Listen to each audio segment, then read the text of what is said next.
Well, there's the best band in Britain, in my opinion. Big words. The Darkness, Growing on Me, on XFM 104.9. I'm Ricky Gervais, with me, Steve Merchant and Karl Pilkington. Have you got the album? And already, they've had an argument. Yes. Well, I mean, I don't know whether we need to cheapen the show by discussing it, but I asked for a particular track. Karl is the producer, and he failed to get it for me. He's failed to bring it up from the record library. Completely failed in his mission. He needed to get 2 records, and he failed to get one of them. A 50% error rate there. Yeah, but like I said, I looked in the system, it told me what album it's on, I brought that album up. I'm busy. But, okay, so fine, you're absolutely fine then, that's no problem. You know, once again, that's a great excuse, Karl, brilliant. The show has been ruined, it's been partially ruined, but you've got a bit of an excuse. Alright, I didn't make a big deal out of it when you said, oh, and whilst you're down there, get us a new 50 Cent single. I never said, while you're down there, get this new 50 Cent single. I asked you if 50 Cent single was lying around. If it hadn't been here, I wouldn't have worried. So I get it, yeah, I did that for you. Right. Then when I come up, you say, has it got swearing in it? Well, I don't know, it's 5-1, Steve, I haven't got time, I've been whizzing around. You're the producer, it's the brand new single, I'd have thought it had been lying around in the XFM office anyway. But I don't have time to sit around listening to music. Sure, well, yeah. Right? I know that you have, now you've got an iPod that can hold 7,500 songs, I don't know when you're going to get round to loading all them on, but I haven't got the time. Sure. Busy. Yeah. Fine, okay, no, that's a perfect excuse, Karl, well done, mate. Right. I just hope that I never have to depend on you in a real emergency. I had a bit of bad luck as well. I wanted to play REM, and maybe the listener can help me here. Can you email in ricky.gervais@xfm.co.uk if you know what song I'm thinking of? It's an REM song. I think it's on the album of the last one before. And he says Mulholland Drive and I'm Steve McQueen. That's all I know. I'm sorry, I can't think of the title, so I need the title to look it up, if you know what I mean. I can't put in like that. I can't put in Mulholland Drive. The system goes, what are you talking about? So I need the actual title of the song to look up to find it down in the library. Oh, well, I'd go down yourself if you're going to go down to the library and get that. I wouldn't send Karl, because... ricky.gervais@xfm.co.uk. But if he wanted to, he did have time, because he came in at 12 rather than 5-1. Yeah. No, I told you about that record that I wanted it yesterday, didn't I? So you had 24 hours notice. So that's not really an excuse, is it? But I did find one of my favourite songs of all time, which is Bones off the Bends album, and it's Radiohead on XFM 104.9. And there it is, because you gave me lots of time to find it. So. Sure. Yeah. Could have brought it in himself. No swearing in it. Bones. Radiohead. The Bends on XFM 104.9. And thanks to Paul, who's emailed Actually, there's in. a whole bunch of other people. Lots Nick, of people. we've got Davey, Steve, Ashley. It's Electrolyte. You know, it all comes flooding back now. We've got that. I've got it out of the library. We're going to play that. That's done. It's interactive. I've used the listener. I've shown the listener, right? I've helped them to help themselves. Sure. I've said, if you want to hear it, tell me what it is. They tell me what it is. They're going to hear it. Yeah. Do you know what I mean? Perfect. Saves going down the library and, well, we don't... Yeah, well, we know mistakes can happen if that, you know, if you have to go down the library. Yeah, and I mean, I checked it, though, to make sure it was the right one, you see. It's just a little bit of... Well, it's a good rule, that, generally, if you pick something up, a CD, That's you know, right, we want to play on a radio show, a live radio show, you normally check at the back. Oh, no, yeah, that's right, yeah, if you want a job done, do it yourself. You're absolutely right, Karl. So...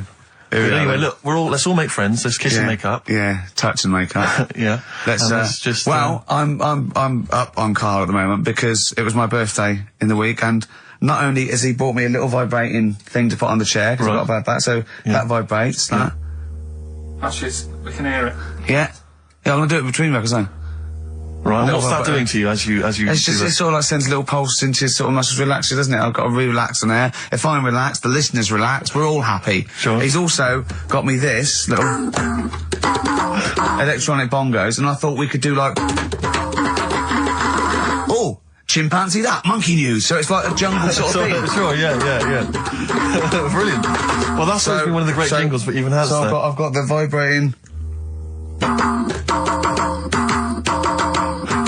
Oh, chimpanzee that!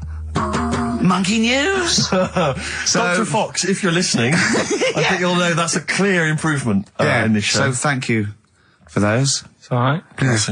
What did you get him? What did I get him? I couldn't get him anything, I was too busy buying myself an iPod.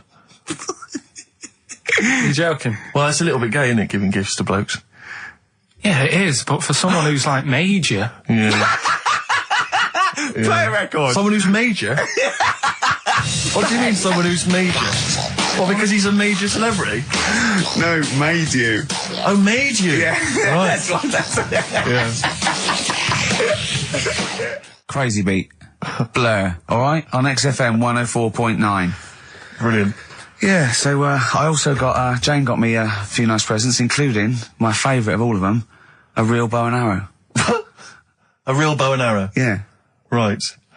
And what, you know, you're gonna rob from the rich, I give to the poor? Yeah! I just got to make the little outfit. You and your merry men. She's got me like 2 yards of green felt. Sure, yeah. And I've just got to find and a tree tailor. house. Someone who can make me a lovely little natty outfit. Yeah. Why has she bought you a bow? You live in central London, so where are you going to be using We've got this? a garden, I did it yesterday. I've got my finger though, because I'm meant to put protector, so it's just, it goes so fast, isn't it?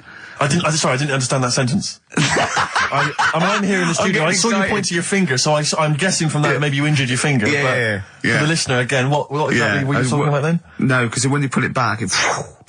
Okay. So... And do you have a target? What do you use as a target? I've got a big cardboard box flat on it, down a tree. Right. I go, oh, it's brilliant. Sure. I'm getting a bit excited thinking about it. Yeah, no, indeed. Because when I make that outfit, I'm going to be running round. Yeah. Yeah. So, and do you have a picture, like a face maybe on the target, like Osama bin Laden, something like that? Yeah. Sure. No, it just says, this way up, fragile. Right, okay. I forget what came in it. But, you know, it's good fun, isn't it, Karl? Bow and arrow, isn't it? Brilliant. Yeah? Would you like a little bow and arrow? Yeah, it's alright. Yeah. I forced out a rifle as a kid. Did you? Yeah, that's... A real one? Yeah, just shooting cans and stuff. Yeah. It's alright. So... Well, a wonderful anecdote. Well, I went out with a drink with Karl in the week, and we went to a restaurant, didn't we, Karl? It's a good night. And we sat there, and next to me, when Karl came, next to me was what's his name? Ross Kemp. And he was sitting there, and I saw Karl, and I tapped him on the shoulder, Ross Kemp on the shoulder, and I pointed to Karl and him, and I said, "It's nice to see you two back together again." Nice. And Karl was horrified. But Karl didn't know that I'd already spoken to him before Karl arrived. I thought it was okay. I thought I could break the ice because I'd met him before. Sure. So he just thought I was insulting him. And when in the week we were talking about his little head, weren't we, Karl? And Karl suddenly stopped the conversation and said, "If I had hair, what would we be talking about now?" I think he'd had enough of everyone talking about it. And he looked good though. It's a special little do. He had it sort of, cropped a little bit more. I like it when he's just freshly had it done. Mm. Do you like? Yeah. Has that ever happened to you, Steve? If you're somewhere, say if you sat somewhere, does someone sort of, is he anyone else who you look like, or would you say you're a bit of a one-off? I love these two. But to be fair, to be fair, he seems to be having to go at me an awful lot more than I do at him now. I mean, he just starts it. Starts it out of nowhere. I think his is sort of a get back for the way you treat him as a producer, not. But he's not a producer. If he produced the show, I wouldn't have a reason to criticise. I think this is it. Seriously, I mean, it really winds me up though, because, it started as a joke, but now it's abuse. Yeah. He got annoyed at Heat because it said Karl, producer, well, not so much a producer, as just a bald mank. And he went, "Can they say that? Yeah. Can they say that?" See, that's a magazine, an independent publication that's identified what exactly it is you do. Yeah. Oh, here we go then. Go on, bring it on, because here we go. He's looking at me. I know he's thinking. I can hear the cogs. I'm not thinking anything. It's vicious. No, that is true. Never a true word. Play a record. Now then, I heard this on VH1 in the week, and I have not been able to get it out of my head, and I really kind of want to get it in everyone else's mind now, so they understand the pain I've been going through. "Miss You" by the Rolling Stones. Yeah. I hope that's now embedded in your brain and you can ruin a week by having to sing that constantly, irritating people in shops and everywhere you go. "Miss You" by the Rolling Stones. Good track. Karl, Jonathan, Ross came out with us, last week, and, we were talking about stuff, and Karl was mesmerised when Jonathan told a story that he was bored once in a hotel room and shaved his arse. He shaved his arse? Yeah. Sure. And Karl, you didn't stop questioning him, did you, for about... I just wondered, at what point do you sort of say, "Oh, this is getting on my nerves"? Do you know what I mean? Yeah. It's way too long, tucking it in his socks or whatever. Yeah. But it's not, it is boring in hotel rooms, because I told you before about when I was in Edinburgh, and I had nothing to do, there was nothing on the telly, and you've eaten the shortbread biscuits, and that. And, so that's when I read the phone book to see how many... That's when you read the phone book? Well, to see how many Macs were in Scotland, McAteer, Macintosh, Yeah. and there was like, 42 pages. Yeah. Yeah. Jonathan, I don't know if he'd already done that. Yeah. And, he said he shaved his arse. Now, when we say shaved his arse, so Not his cheeks, Oh, all of it. yeah, all of it. That's the Did he impression say I had. that? Well, I think that's... but other than the cheeks, But then, there's not much left, is there? then we got to the fact that me and Jonathan, if we pulled our wealth, we could have shaved Karl's arse for £1,000. Right. And he said, yeah, for £1,000 you can shave my arse. Suzanne said, can I say this bit? Your girlfriend said what, Karl? She was annoyed. She says, well, I'm not allowed to go there. Why is anyone else? And of course the whole table stopped and leant in and said, what? She went, he doesn't like me touching him there. I went, what do you mean? This is too much information. It was too much information. I like the fact that you've had this conversation with her. I like the idea that she touched your arse once and you went, woo, hands off. Yeah. I love you, but keep your hands away from my arse. Do you know why he said he's talking about the most intimate part of the arse, the middle arse he's talking about, and he said, I said, why? He went, it's a bit gay, innit? I said, how can a girl touching it be a bit gay? If you stood behind it, it could be anyone, doesn't it?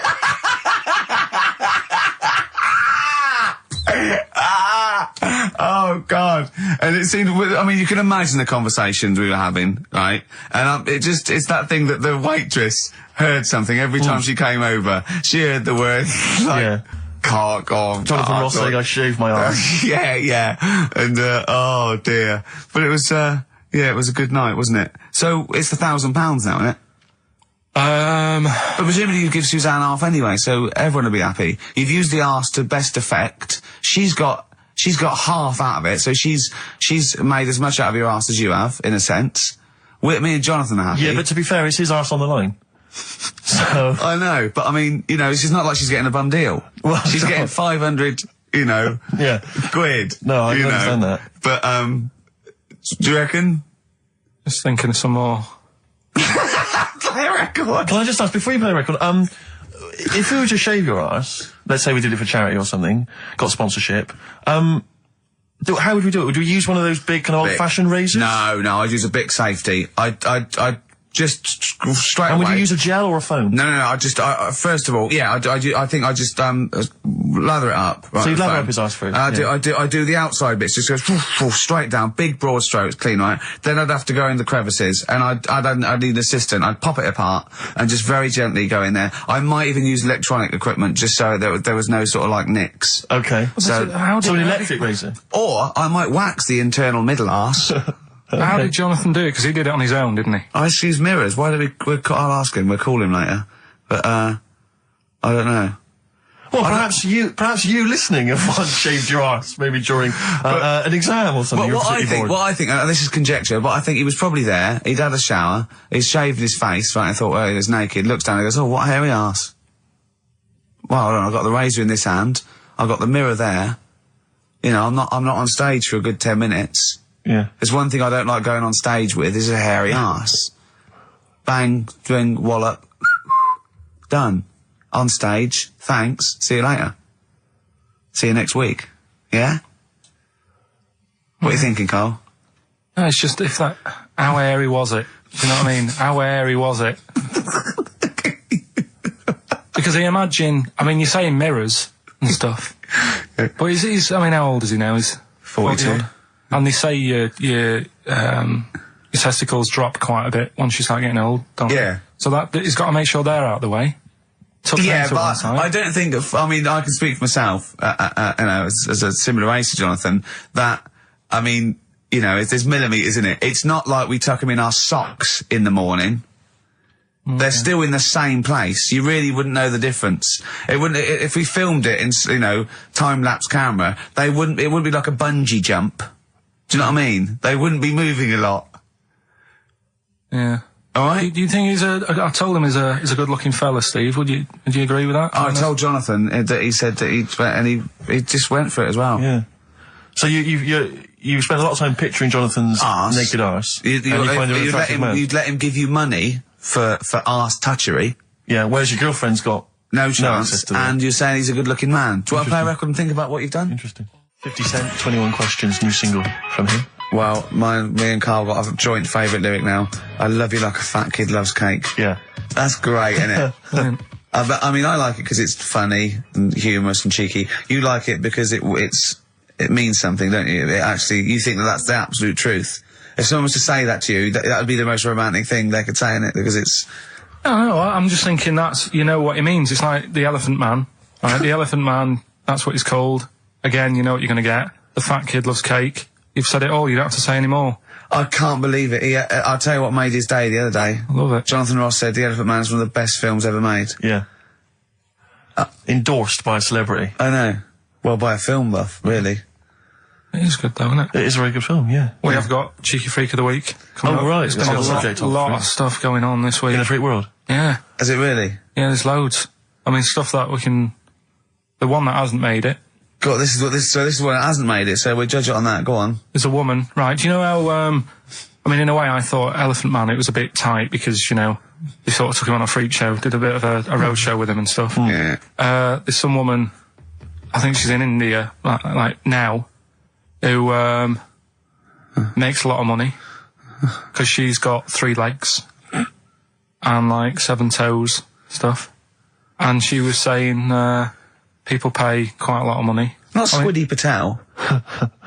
It's not that much money, like, compared to here, but over there, it's like loads of money. Sure. And all you do is, you go around to her house and you pay this lot of money, and people just go, oh, look at that. Extra leg.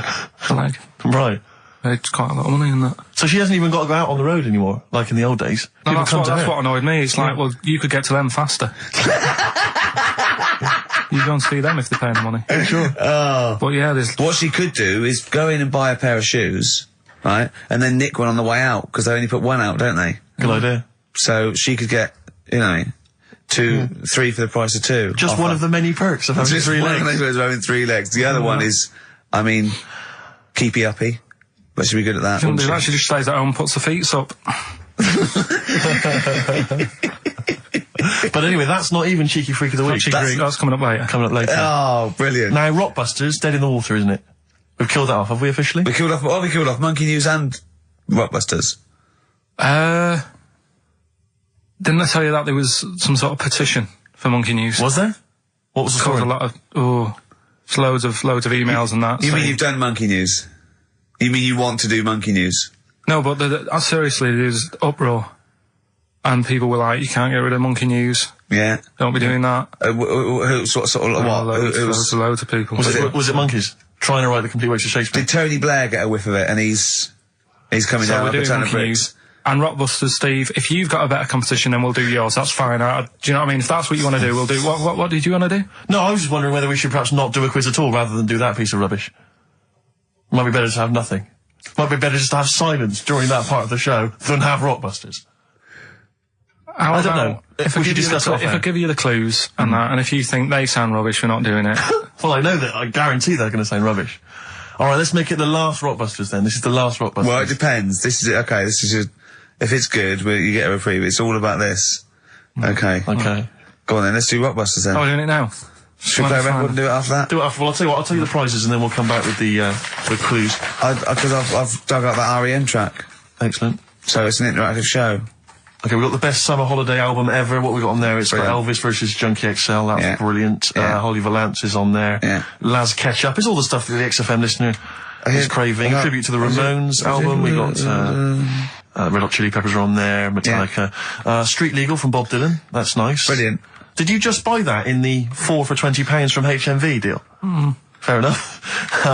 Once again, a good album. The Talons of Weng Chiang, a Doctor Who classic. Yeah. And there's something for the XFM listener, 8 Mile on DVD. I thought that was nice, that film. That was the last bit was funny. It's a good film. Some good rap-offs in that as well. Yeah. So let's play a tune and then we'll come back with the Rockbusters clues. REM, go on. Give it to him. REM, Electrolyte, on XFM 104.9. Ricky Gervais, Steve Merchant, Karl Pilkington. I walk down Oxford Street every day to go to the office, and it is like running the gauntlet in Gladiator. It's not only is it just like, you have to dodge people and they're dawdling or rushing or, keeping into the road to get past some people but avoiding taxis. But it's like hands everywhere, like leaflets. I don't know. There must be 1 million leaflets given out. It's all mobile phones, sandwich shops. Teach yourself English. Yeah. Teach other people English. I know. And those charity people, something for Alzheimer's. And I've been caught about 6 times where I couldn't say no. I've got about 8 standing orders now because I just couldn't say no when they confront you. Yeah. Which is, you know. It's amazing how often I'm on the way to a meeting. I'm always on the way to a meeting, and then I always feel guilty if I walk past them again 2 minutes later with a HMV bag. Yeah, full. Yeah, exactly, crammed with bargains. I know, yeah. No, but, it's actually weird. They're like zombies. It's like you're fighting them off. You need a flaming torch to get past them. Or if it's not them, it's tourists. Just constantly, you know, excuse me, can you take my photo outside HMV? Or outside Topshop? That doesn't happen to me. Always seem to have tourists. Just in the way, just kind of dawdling, you know, looking up at the buildings. I walk so fast. I put my head down and I just try and walk so fast everywhere now, because it's, But Oxford Street is just, it's unbelievable now. And I think it's age that I've started noticing it. Even if the window's open and I hear just like cars and they're on the mobile phone, it's the loudest place in the world. Yeah. I don't know what we can do. Well, isn't it one of the busiest streets in, is it either the world? The universe? It is mental. I think if we carpeted it, and put some curtains up, it would just deaden. It's like pubs with those polished floors and metal tables, and everyone's having to talk like that to be heard. The jukebox is quite loud, and I want to go just turn everything down. Yeah. Let's put some carpet down. Just talk quietly like this. Yeah. Let's put the music down a little bit. We'll have a good time. I've never quite understood that impulse. I don't know, again, if it's age where you go in a club or a pub, as you say, and then it's just slightly too loud. So it just makes everything slightly tricky. It's slightly tricky to have a conversation. But what annoys me is when it's for the amusement of the barman or barmaid. If they're bored, they're in a pub, they've got the music up, their music up, right, techno blaring, right, they've got a telly on, watching a soap opera, and I want to go, choose one or the other. Yeah. I mean, what are you watching? I got a minicab last night. I imagine you don't travel in minicabs, but the guy driving, one of those guys, I know he's driving a cab on a Friday night. Okay, no one wants to be doing that. And he had one of those phone, you know, the little earpieces that you put in, so it looks like they're talking to themselves. And he's there, and he goes, where are you going? I went, crouching. He went, yeah, you know. Well, and he's chatting on his mobile phone the whole time. His voice was so loud, he had the radio on as well, and he wasn't concentrating on the road. I just thought, look, I'm paying you £10 here to take me somewhere. Please, just stop chatting or arranging your social life for 2 minutes. Yeah. Get me to my destination safely, and then you can resume your conversation. My favourite one is, I'm going to so-and-so terrace, please. Where's that? I want to go, right, you're not taking me then. Yeah. I mean, I don't know. I don't know. Exactly. I don't drive, I'm paying you. That's why I'm paying you. That's got to be part of the service. But, I mean, I know people who've been in many cabs, didn't know where I was, and didn't have an A to Z. No, I was in East London once, I said to him, I'm going to North London. He went, where specifically? I went, Swiss Cottage. He went, sure. I said, do you know the way? He went, yeah. Set off. Along the way, he went, do you know the way? That's why, I thought you knew. I said, have you not got an A to Z? He went, no. He was one of those guys who'd just taken his car out middle of the night. That was all he had. All he had, all his credentials were he had a car. No map, no torch. The 2 other things I bring with me. And he said, so we're driving along. He went, I could probably get you to Camden. I was like, okay. He went, it's a start. I mean, that is the start. Exactly. He went, do you know the way to Camden? I thought, pull over. It's not worth it. I'd rather hitchhike. I'd rather walk. Ludicrous. Those people who just go out. Yeah, they just take a car out to earn a fiver. A car. Oh, have you ever done that? No, well, I'm sick of living here. And you say about people hassling you. When you say here, you mean the world, don't you? No, just in London is doing me head in now. The other week, actually, walking home from here, and like you say, there's always someone hassling you, saying, do you want to buy this? Do you want one of these? Going down Carnaby Street, right? There's your first mistake. He said, you into meditation? So I was like, and I had a bit of time to kill, so I thought I'll have a chat, right? Have you got time? Oh, we've never got time, we're too busy. Yeah, I thought you were too busy before. Well, I said, what's all that then? What do you do? And he said, we teach you how to breathe. I was like, well, I'm 30. I've done alright. And he sort of said, forget it. Forget it. I'm 30. And in Selfridges, they do, like Evian or whatever, that water company are there. And they've got like little glasses of water, and you walk past and go, have you ever tried this? It's water. Yeah. Oh, here you go, we'll try it. You go, Jesus Christ, is that what water is? What have I been drinking then? You've been drinking piss and mud. Have I? I'll have a bottle. Anyway, listen, Rockbusters. Oh, come on then. Let's get it done. Really? Yeah. Come on then. Right, so cryptic clues and initials, you work it out, it's a band and stuff. Yeah. Right, Brilliant. first one. Bob Holness. The first clue, the doctor said part of the foot and the leg was no good, so he took him off and he threw him away. That's the clue, the initials TB. TB, right? The doctor said part of the foot and the leg was no good, so he took them off and threw them away. Second one, the Scottish monster has got a bit of a tan, right? The Scottish monster has got a bit of a tan. Okay. That's TD, right? And the last one, well, the 60s singer had a heart attack whilst he was having it away. We won't be seeing him again. Right? And that's FNM. FNM. Well, the 60s singer's had a heart attack. He was having it away. We won't be seeing him again. Email in ricky.gervais@xfm.co.uk. Remember, this is to save Rockbusters. If people don't get this, right, it's no more. So you better, if you want this feature to stay, you better get the clues. Right? Good work, Karl. We'll give those clues again after the next tune. What are we playing? Yeah. Oh, you love it, don't you? You love it. Good, it's a good stomping pop #1 rock. XFM. Jane's Addiction, Just Because. I think things are rocking up. They are indeed. Rocking up in the land this year, Steve. Yes, that's good news, I think. Evanescence, them, The Darkness, rock-tastic. XFM 104.9, Ricky Gervais, Steve Merchant, and Karl Pilkington of a Saturday. Can I just say that the shaving your arse feature from earlier, if you missed that was 1:30. That was a discussion on shaving your arse. Yeah. It was great stuff. That seems to have caught the public imagination. Yeah. We've had so many emails. We've had someone telling us exactly how to shave your arse. Yeah. So if you need that information, I can probably forward it to you. Well, I think this will be the year of rock and arse. Exactly. But it's extraordinary how, you know, just a simple discussion like that you would think perhaps was crass, crude. Mind you, our listeners do like Karl talking about monkeys. Sure. Do you know what I mean? Yeah. It's not like it's something to be proud of. It's not like we changed a nation or freed a people or found a cure for something. We hit them in their, you know, at their level with monkeys and arses. Yeah, exactly. It's what our listeners love. Yeah. Monkeys and arses. Yeah. We should put that on the poster. And they go together, because I joined the zoo last Sunday. Went down and became friends of the zoo. Right? Oh, well, I thought maybe you had to sit in a cage for that thing happened. I went straight for the chimps. Of course. Right? And there's sort of like 3 sort of big sort of adult ones there, and there's people with their kids, and I could see the people just putting their kids away as one of them went up and started putting his face up the other one's arse. Sure. And it was sort of like, I just can't be bothered to explain this to my children. Exactly. So I wanted to just move my, oh, come on then. There's the lions. You're going to have a look at the lions. Yeah. What are they doing? They're just sniffing each other's asses. Yeah. Yes. I remember when I used to go to the zoo, I always felt there were certain animals that weren't getting a look in, really, that no one was particularly interested in. The tapir. Exactly. We were going straight to the snakes we were interested in. Yeah. Birds. I don't remember being particularly interested in birds. Big cats, although it's a bit depressing. Great apes. Reptile, you're right, reptiles, yeah. Birds, unless it's a big one that you think can rip a dog apart. Yeah, a vulture you go, or an eagle, brilliant. Yeah, exactly, yeah. Owls are brilliant. Yeah, owls great, but I've always wanted a little owl on my desk. I'd be doing work and there'd be a little owl there, and I go, can you get that pencil? And it just sort of goes over and gets me a pencil, goes, cheers, and it just watches me and it thinks I'm brilliant. Do you know what I mean? Not really, no. No? No, I've never had an urge to have any kind of animal sat on my desk. No, Karl? You'd like a little owl, wouldn't you, that helped you? No, I had a little magpie, didn't I? We've talked about that. Oh, he came down and started pecking your grifter, didn't he? Yeah. What was his name? Maggie. Sure. Brilliant. Inspired. And you took it to school and it didn't come back once, Didn't come back. Didn't see it again. Oh, dear. Did it ever peck your head? Because you used to have hair, didn't you? Yeah. No, it did. It started getting a bit violent. Really? Yeah.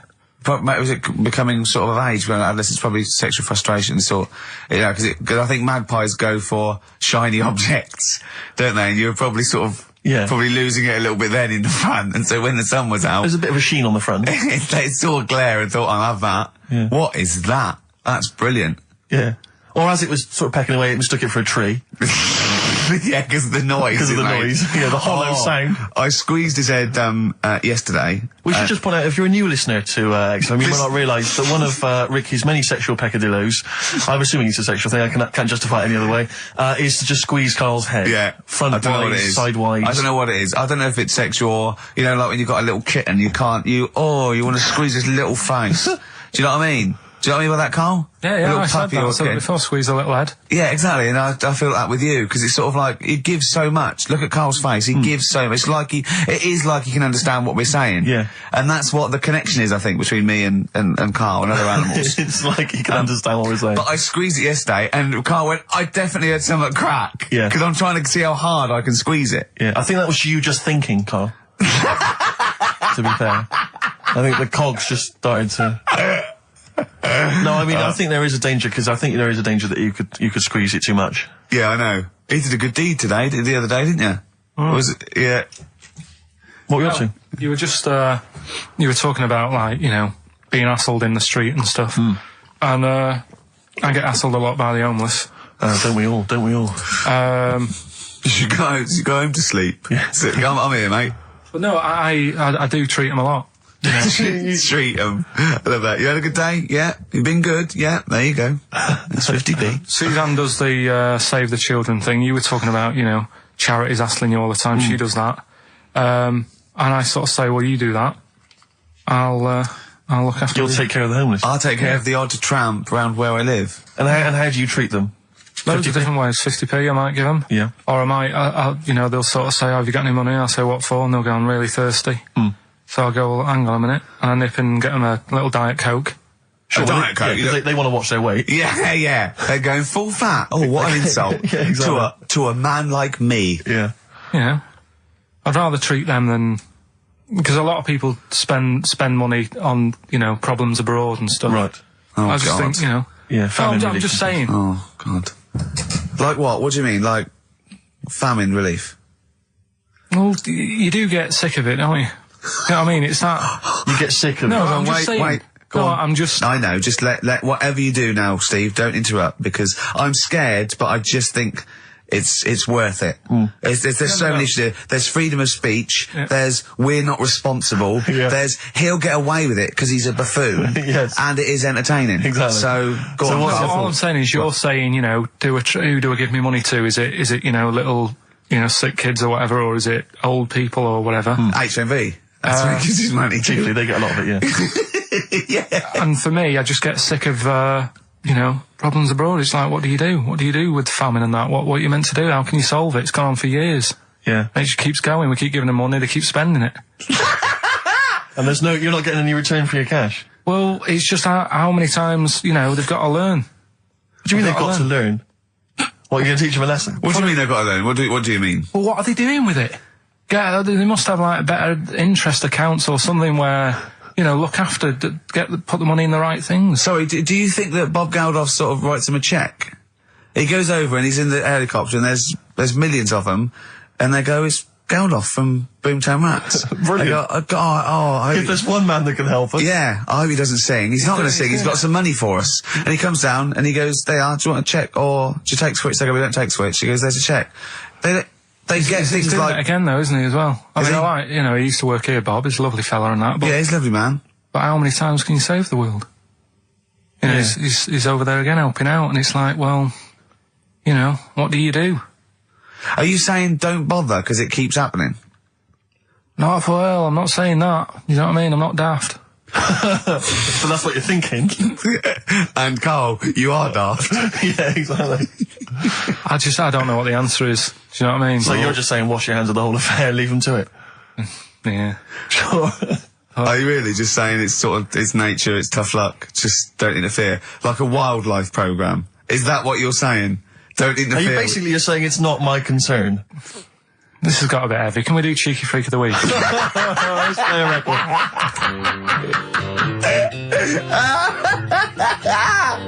Oh, God! Oh. My Hey Hey out of the blue from the album Rust Never Sleeps by Neil Young. Such a brilliant song. Oh, he's a great musician. He's amazing. Yeah. He's incredible. I think we're playing Neil Young track a week. Okay. From now until Christmas. Brilliant. Okay. Alright? Excellent. On XFM 104.9, American Radio with Steve Merchant and Karl Pilkington. We were talking about the homeless. I saw a homeless guy in the week as I was walking down Finchley Road, and he was peering in the window of one of the Dixons or something like that, just checking out the details on one of those cable TV packages. And I thought, one step at a time. I mean, firstly, I don't know, start eating your dinner off a plate. Yeah. and then work your way up to, you know, a house, a home, a widescreen TV, A roof. digital television. But it's odd. Well, that might answer one of the questions, because I keep getting recognised by homeless people, and I never know what to say. I go, I think, well, either they're not really homeless, and they've got sort of digs or something, and they watch television, or the scariest one is that they've become homeless in the last few months since the office. I think, oh God, that's really scary. Or they are watching it in Dixon's. They're going, the office is on tonight. Yeah. What are you doing? Yeah. Going down to Dixon's. Or they think you're one of them. Or that, well, I have. Because, I mean, the way you dress. Well, no, some that are probably not quite, got their faculties, maybe a little bit worse for wear, think they recognise me. And they whole scenarios where they're going, remember we were chatting, I was going, yeah, how are you? And it's just they recognise someone. Right, yeah. But that's a bit weird. But I mean, I think that's the worst thing. On a serious note, it is outside health. Well, we're talking about charity, and I don't know, I sort of, got these standards where I've been sort of like caught in the street. But the ones that I'd choose, I'd always think, charity is what touches you. You can't change the world, but you can change your bit. So cancer, obviously, because I'm so I give to cancer. And I think outside health, the next one must be being homeless, because there's nothing you can do. It's got everything. You're scared, bewildered, you're cold. It's just everything. Even if you're healthy and homeless, eventually you're not going to be. Well, I do feel bad because, you know, I always feel that I want to give to the health charities, like cancer, for instance, because there's that fear that I might get it. Well, yeah, it's not just that. It's just like, if you're not healthy, that's the first thing, isn't it? If your life's being threatened, there's nothing else you can really worry about. Yeah. But I don't know if that makes it wrong, though, that it's like I'm investing in a possible future. Yeah. Well, not really, because it's the same for everyone, isn't it? But, you know. Yeah. Oh. I saw a homeless guy as well, looking through the bins, but he wasn't pulling out food and scraps, he was pulling out newspapers. Just having a read. Yeah. I always found that odd. I see that a lot, homeless guys. I don't know if they're just checking out the TV listings. Or when he finally gets his When's the office cable. on? Yeah, the office, they've moved it. They've moved it to Choice and UK Gold. I don't blame him, because, I mean, there is some cracking stuff on cable TV. There's some great stuff. But I was flipping through the other day, and on digital TV, you can see what other shows are on while you're watching something. I was flipping through, and there was one, and it was called, now, when are you ever in the mood to watch a TV show called I Survived a £200 Tumour? When was that on? Because it seems to me that if you've got a £200 tumour, you probably want to watch something else that'll take your mind off it, Big Brother or whatever. I'm not £200. Well, I can't imagine what this is. A £200 tumour? It must have been an error. £200 tumour? It must have been a £200 tuna. It was probably someone fell in the water. And it came I survived a £200 tuna. Yeah, and it was just a spelling mistake. Sure. A £200 tumour? That's like, isn't that like kind of having That's Mr. another T person. That is another person. person. Maybe, oh my God, maybe it was all his life they told him it was a Siamese twin. But someone had just painted a little face on it when he was at school. Just drawn a little face exactly, on it. Yeah, and they go, it's not your twin brother. I goes, isn't it? There's no, it's a tumour. We better take it off. It's £200. £200? That can't be right. You sure it wasn't £20? I'm assuming that's what it probably would have been. But it was certainly £200 on the digital thing. Maybe that's a mistake. That's great, isn't it? They're trying to make it more interesting. Yeah. It's to someone at Karl got there. It's £20 tumour. Let's make it 200. At least they're watch. Exactly. That's what I'd be like, though. I wouldn't want to go to the doctors. You know what I'm like? A £200 tumour. I know. It's just that thing. I mean, you know what I'm like. I don't like. It depends where it is as well. Taking your clothes off and all that. There's some pressure in it. You don't like anything being touched, do you? I remember when he said he doesn't check his balls. He doesn't like the feel. That's live with me. He doesn't like the feel. I think, do you mean that you don't like what it feels like in your balls when you're fiddling with them? Because I imagined it that you meant you don't like the feel, in your fingertips. You don't like the feel of your balls. It's the thing of, you start thinking about what you're actually touching, and there's something in there, and you might break them and all that. I don't like Break them? They are delicate. I am scared with the little knobbly bits, yeah. What knobbly bits?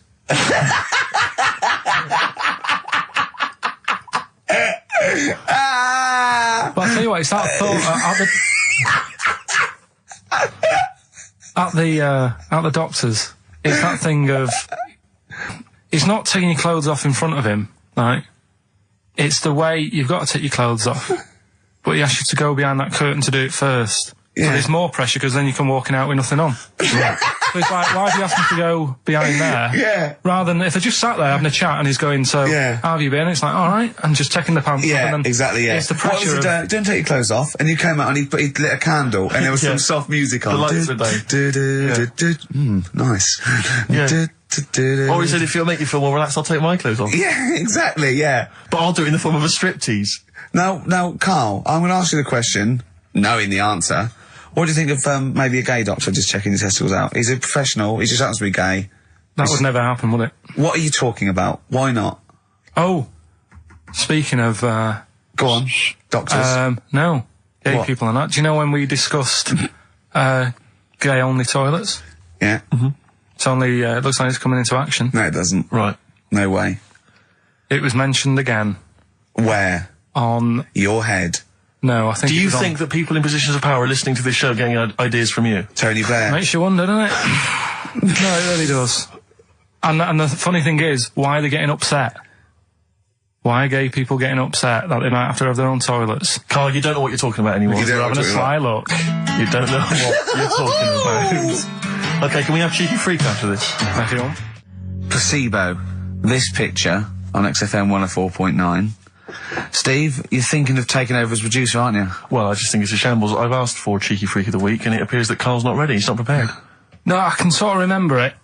It's just that I like to have all the information. Contempt for But the you've just listener. had just a whole bunch of adverts and placebo in order to get it ready. We're shouting, we're having a shout and that. Right, do you want to sort yourself out in future? Yeah, someone this is what we were chatting about. Someone emailed in about they watched the £200 tumour thing, and when it was removed, it was carried away in a wheelbarrow. Right? Karl said, "What? Even when she had it removed, she still carried it round in a wheelbarrow." And he went, "I thought it's sort of like she'd become attached to it." You definitely are my favourite thing in the world. It's great. Look at the way he's looking back. But I think they're all the same. The people, I have had more emails about people saying I watched the £200 tumour And I documentary shaved me arse. than anything else. I know. When we ask questions come about up with science, Shakespeare... we talk, yeah.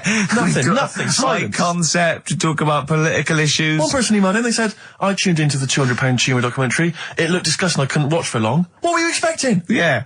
That they might sing and dance? Do a little show for you? Oh, Anyway, so what's the these are really your listeners, Karl. Now, I think do you know what I mean? You sort of, you find your niche, you attract your, I think me and Steve are pretty much just here. I think the people that we had in the early days, Rick, they've long since abandoned us. They jumped ship. They've got jobs. Fans. Yeah. They've got jobs. They're out now. They've been released. Exactly. Yeah, they're getting their life back together. Carl, Come so on then, what's the Karl. situation with Cheeky Freak? I've got like a couple of bits. Like I say, I haven't got the in-depth stuff that I know. Oh no, because usually it's it's Heavily pretty researched. scientific. Exactly, yeah. Do the jingle. We've come up with a new one, haven't we? The Freak, say chic. Cheeky Freak of the Week. Right. Well, couple of bits. I don't know which one to use as the main feature for this week. It's that good, is it? Well, there's been another one born. What? Little kid. You go on. 4 eyes. Insult. Just a guy who wears glasses. Come on. 4 eyes, 2 noses, 2 mouths. That's weird, isn't it? This bloke, did he also have 2 heads, 2 bodies? Sort of born sort of slightly separately? He wasn't stood next to a mirror. No, it's weird, that, isn't it? That's all you've got. is it? I love that. That's weird. That. Imagine the doctor said that. Well, Mrs. Parks, kid's got 4 eyes and 2 noses. Weird, isn't it? Any clues? Any clues? So that's it. That's all the one. information. Well, I'll tell you what, No, but that again- should be the main one. Okay, I've answered but it. like I say, what's the idea of this feature? What do I say all the time? Don't know. I always say, think about it. Think about what that would be like. Okay. What? Giving birth to him? No. Being, I think it's a girl. Being like her. 2 mouths. 4 eyes. What would that be like? Mad, innit? I don't know what this feature is. I don't know why. Is there another one? Is that, you said I mean, I 2? hope everyone took the opportunity there during that silence to just think about what it would be like. I know I was. Could she talk with a mouthful? What? Is that allowed? Because she's got 2 mouths. Yeah. Yeah. Would that be alright in her house? She'd be eating Yeah, one, she can talk with one mouth and eat with the other, I Right, well, suppose. listen, the main one, right? You've thought about that. That's good. The main cheeky freak of the week. I haven't got all the details. Smallest person ever. Right? How big would you say that is? Karl is now sort of like holding his hands up like a fisherman, long ways. That's about 1 foot. Right. Smallest man in the world. I printed the thing off and I can't find it. There was a little picture of him. Right? The odd thing was... But why have you asked me how... Did it say, or was it a picture of him? I didn't really read it. Of course you didn't. Of course you didn't. Jesus. I just saw it and thought, oh, that's... What, that's you that straight away sorted. assumed it was natural size? No, it was that big. But what do you mean it was that big? Little fella, like that. But why are you doing that? What? It was a page with a little fella. How do you know that was natural size? No, it was, because he said it's world's smallest man. And the funny thing is, I've read the first line, I always read the first line, it said world's smallest man. Well done. The weird thing is, he got an head like a light bulb. The shape of it, apparently. I don't know if that's got anything to do with his shape and face. God. That big. His name's Mr. Watts. And the annoying thing is, what got me is, if you're that big, Yeah. right, don't have your picture taken next to a fruit bowl. Why was he having his photo taken next to a fruit bowl? Don't know. Whoever the photographer was, obviously having a bit of a laugh. Yeah. At his expense. Because you would just stand in the middle of nowhere, you'd look normal and that, but he was stood there, just leaning on an apple. Leaning on an apple? What is this? In what world do you Well, inhabit? this was on the internet. I printed it Leaning off. on an apple? Was it Tom Thumb? What is this? Are you sure it wasn't some sort of sci-fi show they were advertising? No, it was Leaning on it. Can you just lean on the apple? Just lean on the apple there. Do me a favour, you stand next to my chihuahua. You're not taking the piss, are you? No, not at all, no. Would you mind leaning on this matchbox? Yeah. Leaning on an apple. And that's what, so it just said he's the world's smallest man leaning on an apple. smallest man, said about his head being like a light bulb, I don't know what that meant. And I just thought, right, that'll do. That's that sorted. Cheeky Rig of the Week done. I think that was on like Monday. Right? I found that. I thought that's done. Printed it off. Forgot to get it off the photocopier. Someone's nicked it. Play record. You got to... You know, it's just, Steve. No, can I just say, there's no, Carl, point. please, There's no if point. I say, let's have Cheeky Freak of the Week, and you haven't done your research, you haven't got the information, just tell us you can't do it. But don't lead us on. Don't say this in on this charade. radio. Hold your hand up to me and go, how tall is that? It's nothing. That's This is radio. nothing. It's nothing. I think it was that big because he was leaning on an apple. It's not enough information. But, imagine Trevor McDonald coming on, going some news, some stuff. How big's that? How big do you think that is? Yeah. Because there was a fella, coming up after Chris Tarrant. Play record. I'm angry. I'm actually angry. And if Monkey News is in any way similar, you've really pulled your finger out with that, have you? Mm-hmm. Good. Let's have Rockbusters answers next. Supersonic. Oasis on XFM 104.9. Right. Getting through it. It's the Rockbusters. It's the Rockbusters results, really, because this is a very important result. It's whether they stay in the Premiership or are relegated. This is the playoffs for Karl. Okay? You need 3 points. You need 3 points to stay up, Karl. Go on. Right, had a lot of right answers in that.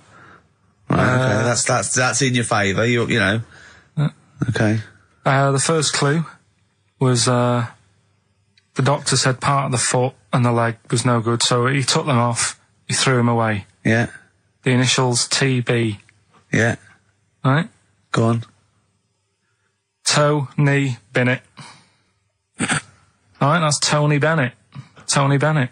Tony Bennett. Yeah. Okay, that's a warning. That's a yellow card. That is a yellow card, but you can still get the points. Right. Because his name's not Bennett. Tony, brilliant. Tony, perfect. A pun. Knee, his name's Tony. Perfect. Bennett, no, his name's Bennett. See? Well, he's in London this week as well, so I don't know if it's sold out. I won't mind. Are you on drugs? Or did I actually crack your head? Did I actually give you some brain damage? Because you're worse than usual now. It's like, go on. Right, the second one. That Scottish fella. We've got to speed this show No, up. hang on a minute, hang on. I've just got to make sure it's right. We don't want to look stupid. Right? That Scottish monster has got a bit of a tan. I don't think we can look stupid with material like this. TD, that Scottish monster's got a bit of a tan. The answer there, the Darkness. I'll give you that. Right. Well done. And the last one. Goal. The 60s singer, he had a heart attack the other way whilst having it away. You won't be seeing him again. The initials FNM. That's Faith No More. Adam Faith. Right? No! Doesn't count! Why not? Adam Faith No More. Right? Adam Faith No More. So, sorry, what is the clue? Is the clue Adam Faith, or is it Faith No More? Just Faith, I suppose. Just Faith No More. He's a 60s singer. So we got that. That's that. Safe for next week. Who's the winner? What do you make of it? You've got the deciding vote, Rick. Well, come on. I mean, you know my feelings. I mean, it works Faith No More, but he's mixed up what cryptic is and that, because the fella, I mean, Adam Faith did actually die having it away, didn't he? Yeah. So it's all about him. It's all right. All the facts are right. Anyway. Okay, I think he's got a reprieve. I think I'll give it to him. I think I've got to give it to him, Steve. I think I have. He actually pulled that out of the bag, that one. There's no Jamaican fellas seeing icebergs or, Whitney Houston. The closest he came to is Bennett, and I'll let him off that. I've got to be a fair ref here. Well, fair enough, and well done to, I'm always a fan of names that for some reason just strike me or tickle me. Yeah. And this week the lucky winner is, Dave Suckling. There's nothing amusing about that. Oh dear. So well done to Dave Suckling. Okay. Suckling wins it. Suckling takes the prize. He takes the prizes, and well done to him. I guess there's more of that next week, and we're fast approaching the end of the show, Rick. I know you are excited about that, as am I. Well, I know, but the best to come, because we've still got Bruce Springsteen coming up now, followed by Monkey News. All right, Monkey News. It's amazing. What an amazing show this is. Shake.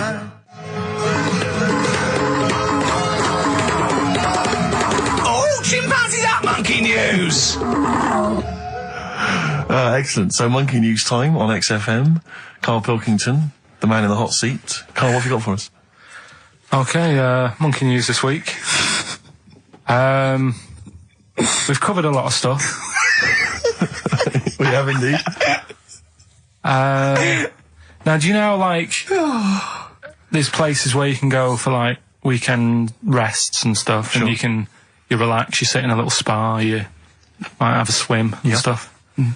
Well, they've got a place done for monkeys. Of course they have. Right? They can go there, they relax, forget about all the stuff they've got going on in their head.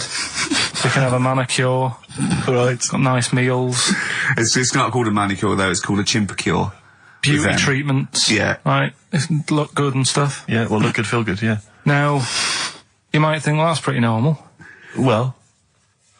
The bit I haven't told you about is actually run by a couple of chimps.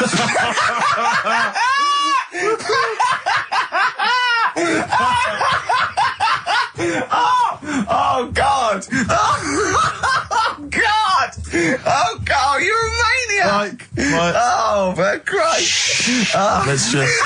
It's like a couple of chimps. Of course it's not. No, it is, because think about it, right? Think about it. What do you mean, yes it is? Of course it's not run by a couple of chimps. What do they do, get a loan? Right. If a chimp wants to have a rest, where would you go to? A place that's run by humans that don't know what chimps' needs are? No! My point is this, how did they get it together? How did the two chimps, Mr. and Mrs. Chimp, went for a loan and said, I'll tell you what we need, a spa. I think it started off quite simple, right? Just basic stuff. But they've expanded over time because it's become so popular. It's gone mental down there. Sure. Go! They've all heard about it. Now, the problem is this, right? That isn't even the top and bottom of it, right? Oh, Christ. The problem is, it's been going on and on and on, right? It's been earning a lot of money and stuff. The monkeys are happy. The monkeys that go there are loving it. They're telling friends and stuff. They're all coming to it. Now, the problem is, it's this little monkey, little man monkey and a little woman monkey, right? Yeah. They were sort of girlfriend and boyfriend. Sort of. It's an open relationship, they can play around if they want. Well, the problem is they're not married, right? Now, trouble brewing. The lad monkey, fella monkey, he's getting quite old. Mm. And the problem is, because it's his name that's down on all the stuff. Carl, all the forms. Let him finish. I'm getting scared now. Let him finish. It's his name on the business, and the problem is, his missus is kind of like, what's going to happen? Sure. What If are you he getting passes this, where are you away. getting this from? Internet. Carl, I don't know where to start. No. This is the... Can we just hear the end? This is ridiculous. So the problem is, the female girl- monkey is worried that the male monkey she's worried. is What's going going to happen with the business? What's going to happen? Of course. Right now, What do you mean, the business? the health There isn't a spa- business. It's a joke. Health Rick, spa. you're not listening. His name's on the form. The male monkey's name, it's in his name. Now the problem is, Oh, the woman monkey has got some kids, but because they're not blood relatives, it's not going to be handed down to them. And the court, They're kids from a previous monkey marriage. yeah, Right. so they're not going to get it. Let me just check this out. Yeah, otherwise you don't want to check the facts, otherwise Yeah. you could look like a twat spouting shit on the radio. Please check the facts for scientific And security. they're just a bit worried because they're saying that the people in Ohio, which is where they've got the little health thing going on. So that makes it more believable that it's Ohio. Mm-hmm. I thought you meant it was Berkshire, in which case it would be rubbish. It looks like the local people are trying to get in there. They've seen the success of it. Sure. And they're They want a trying piece to of go the in and action. take it over and stuff. Yeah. So, Give me the piece of paper. Throw it away. Play a record. That's the worst one I've ever heard. And there's something wrong with you. You're educationally subnormal. Final tune from us, Tim Buckley. Lovely song called Wings. Back next week? Yeah. Yeah. See you, Carl. 104.9 XFM. You alright? This is Karl, producer of Ricky Gervais and Steve Merchant. They're not about today. Ricky's on holiday. Steve couldn't be bothered. So I'm left here with all the DATs. That's a digital audio tape of all the shows they've done since they've been here over the last, I don't know, year and a half or something. So we'll play you some of the best bits. Alright, so here's the first bit. Here's a problem that someone's emailed in. We're taking emails today. If you've got a problem, a concern, or, just a general query that you think Karl could answer for you. It could be about anything. It could be about some of the big kind of philosophical questions. Yeah. It could be something to do with war or famine, anything like that. Or it could just be a personal dilemma, something that's happening locally. Anyway, this seems one that I think you and your father have probably come across this sort of dilemma in the past. Yeah. And I'd be interested to know what your take is on it. Let me see, this is from Lee Matthews by the look of it. He says, he lives in a suburban area where the local teenagers also live on the same road, and they're running riot. They're smashing wing mirrors off the cars, they're crashing into parked cars on their skateboards, and they're just generally making mayhem, night and day. What can he do to stop this going on? The parents of the kids don't seem to give a damn. Anyone who complains to them, they just say, "Oh, piss off." The police are useless because they never catch them in the actual act of violence, which is what they got to do to apparently convict them. So they don't know who to turn to, really. It's rather like when a little old lady went and got the A-team, and he was dressed as an elderly Chinaman. Exactly. She knew who he was. Colonel Decker didn't have a clue. Yeah. You see, it's weird because now it has got out of hand. Sure. Do you know what I mean? Like years ago when I was growing up on the estate, you had problems, but not like you have now. Do you know what I mean? Summers were nice as well, weren't they? Well, right. And Police are getting shorter and younger. But you yourself kind of admitted in the past that you were something of a tearaway. You didn't do anything but like these kids here. The thing is, I was scared that if I got caught doing it, my dad would go mad. Yes. And I remember smashing a car window by accident and legging it in the lounge and sort of pretending to go asleep on the settee. Right? Genius. And I heard a knock at the door. He chloroformed and I thought- himself just to be unconscious when his dad came home. And there was a knock on the door, and I thought, oh, God, this is a fella he saw me. I was chucking a stone in the air, seeing how high I could throw it. Of course you were. Did it keep landing on your head? That would explain a lot. And it came down. Chucking a stone in the air, love To it. see how far I could It's throw. brilliant. So, I wasn't bothering anyone. Did you invent that game? Right, Did you get a stone for your birthday? Go and play with your stone. He gave one to Suzanne. Karl, go and play with your stone. The thing is, right, and it came down at a funny angle, and it Of course it did. It ate the back of this car, and the back window is the most expensive because it has that heating thing in it. Yeah. In case you got a frosty window. Yeah. So I thought, oh God. So I legged it in, got on the settee, went to sleep, knocked at the door. Genius. It's a brilliant plan. It's a brilliant plan. I couldn't be guilty. I'm asleep. So I love the idea. the thing is, our lounge used to sort of you could see in from the door, right? So this family who saw me do it saw me asleep on the settee, and my mum said, "Go and get the door," and I sort of went, "What?" as if I'd been asleep. Yeah. I went to the door, like rubbing my eyes, and the fella said, "What did you run off for? I saw you." I was like, "Oh no." And I didn't see my dad. I went out. It was when he was working sort of evenings. So I went out so I didn't have to see my dad. And then the next day I came home from school, and my dad said, 45 quid. Ooh. That's all he said. That's all he he said. looked at me. And then you fell asleep when he went, wake up. You know what I said? No, 45 quid. Now the thing Carl. is, he didn't have to do anything. £45, Carl. Now, I know you were saving up for a brick, but you can't have it. Yeah. Just So, equally, if you're doing a bigger crime, a bank job or a murder. Remember to take the stocking off your head, because if they wake you up and go, "Why have you got a stocking on your head?" Just go, "Oh, I had a weird dream."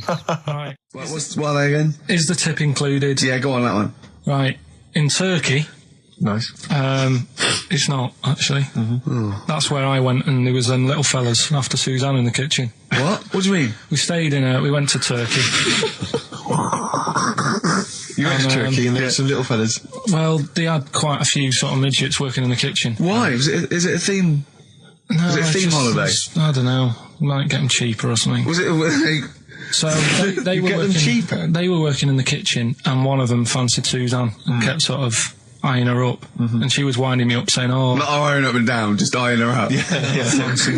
Anyway, no." So What was she doing in the kitchen? No, it's like a pick what you want to eat type buffet, but you have people clearing the tables and that ready for you to come along. Were they low tables? And he was just keeping an eye on her. What did he say though? Was he a It little? was Turkish, so I don't know what he was saying. But he was a Little fella, yeah. Did he? What do you mean a little fella? What do you mean little fella? Sort of dwarf-like. What do you mean dwarf like? He had magic powers, or he was 4 foot? No, What do you mean, A Karl? little bloke, just like a normal bloke, but small. If you stood him in the desert, you wouldn't know. But he'd be hot at nothing first. around Right, Karl. You should watch out for the monkeys.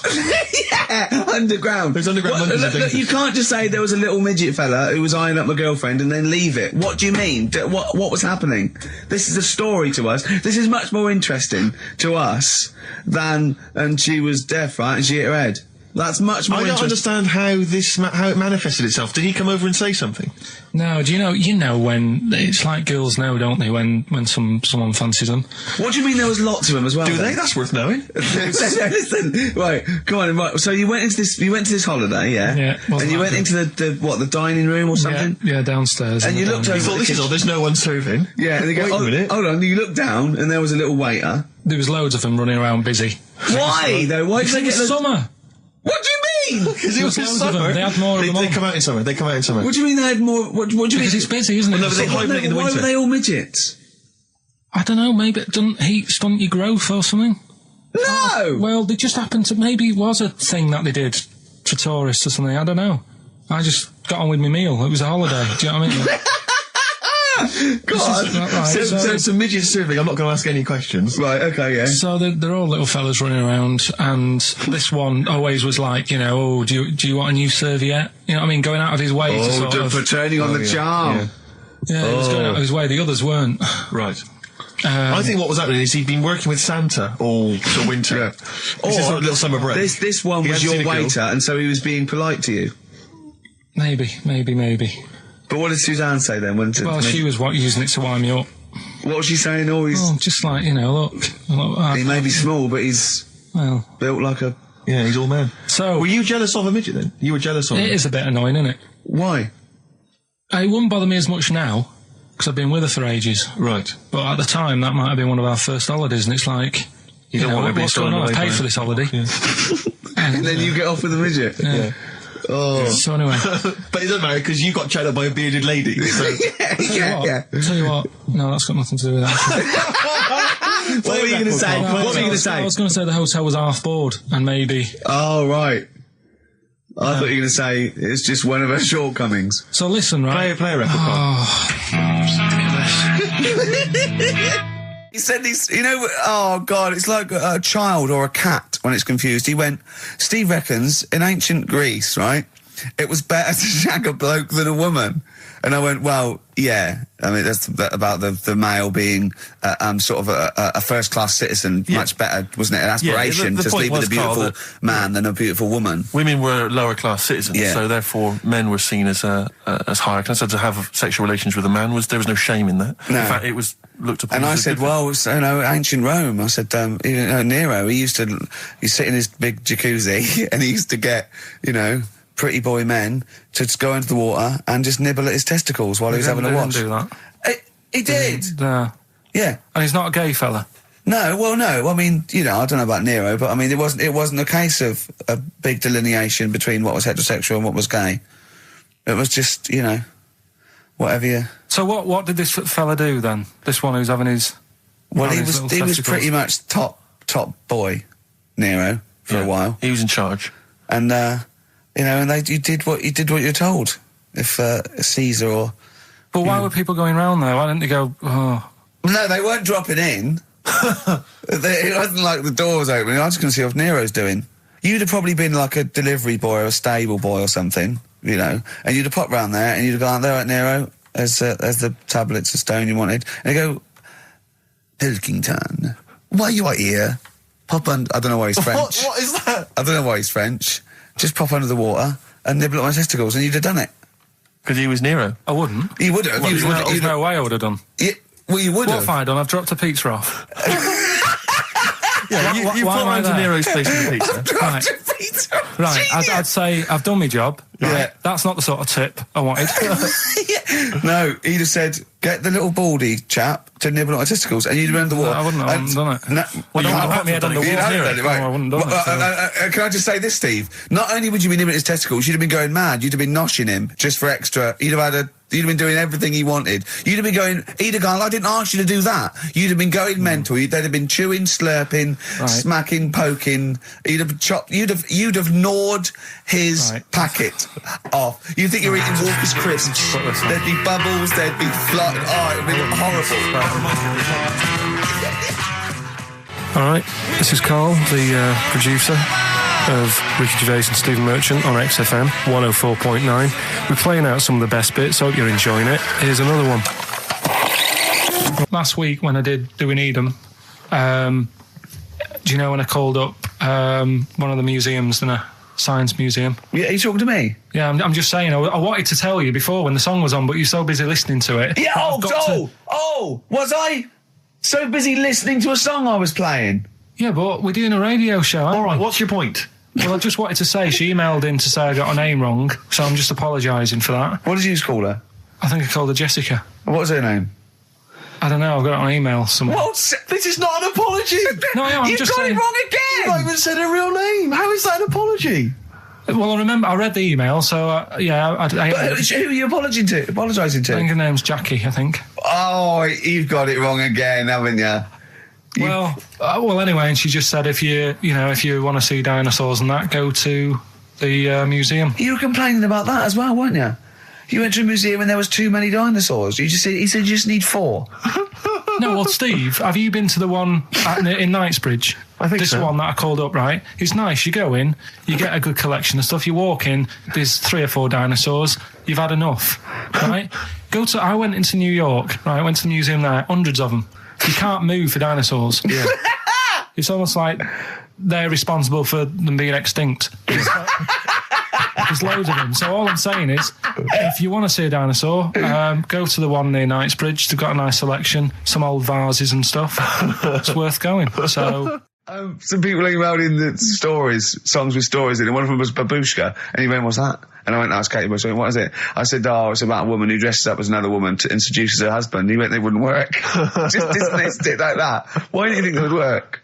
Because you'd know. I mean, say like, right, Suzanne, right, who I go out with, right? She can see me from, say, if I'm coming down the high street. Yeah. She knows it's me by the way I walk. Right. So, just the fact that this woman went and put a wig on, there is no... You haven't even heard the song! I know, but you're saying that she put a disguise on and he's like, oh, I fancy her, and he takes her out, and he doesn't know it's his missus. You're not buying it. I mean, I'm controlling this Whereas feature. the flea with your brain going to Glasgow, perfect sense. Yeah, babushka, rubbish. Karl, can we have the tomato story after the next tune? Yeah. Bit of Coldplay. Yeah, love it. Yeah. I was watching, did you watch The Mammals in the week?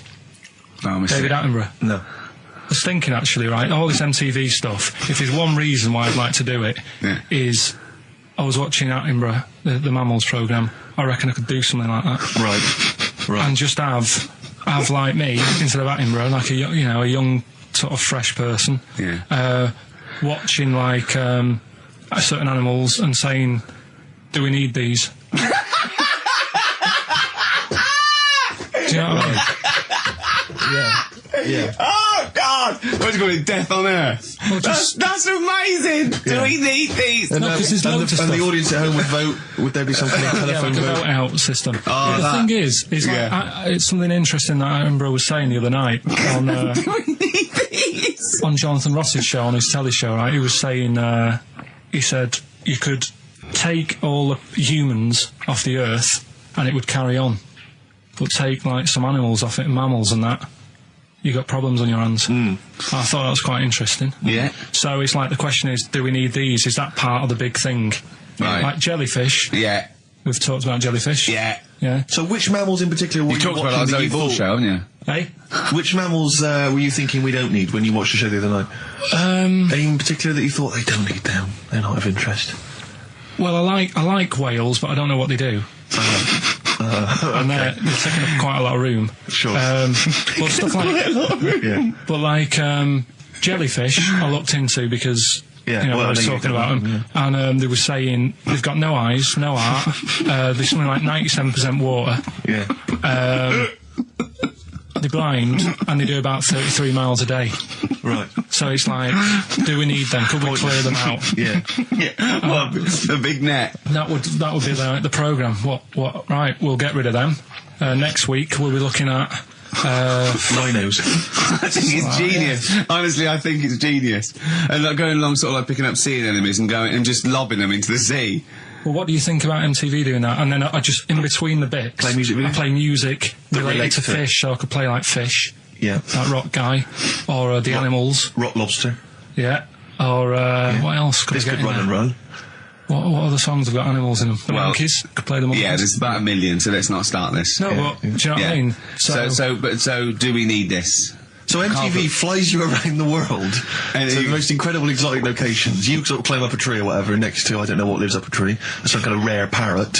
You say, look at Sloth. that, it's colourful, Sloth. it's Oh, interesting. you like sloths, don't you? No, they just live up trees, but I'd say, do we need them? Why? Well, what do they do? What do you mean? What do they do? What do you want from an animal? Carpentry. What do you want? I don't like scorpions, right? Right. But then I found out they look after those monkey things. They're not monkeys, they're Whatever. lizards. Well, all right, yeah, then lizards. They look after the lizards. So there's a reason. But do you need the lizard? Could be your Well, next yeah, question. because the local people made shoes out of them. But not when the scorpion protected them, they didn't. All right, we don't need them then. So, and so ultimately, would anyone decide? I mean, do the animals kind of get a chance to mount a case for their survival? I mean, is there maybe someone that comes into their corner and sort of defends them? I'd have like a David Attenborough type character who says, Right. well, they do this, and I'll go, yeah, but do we need that doing? Yeah.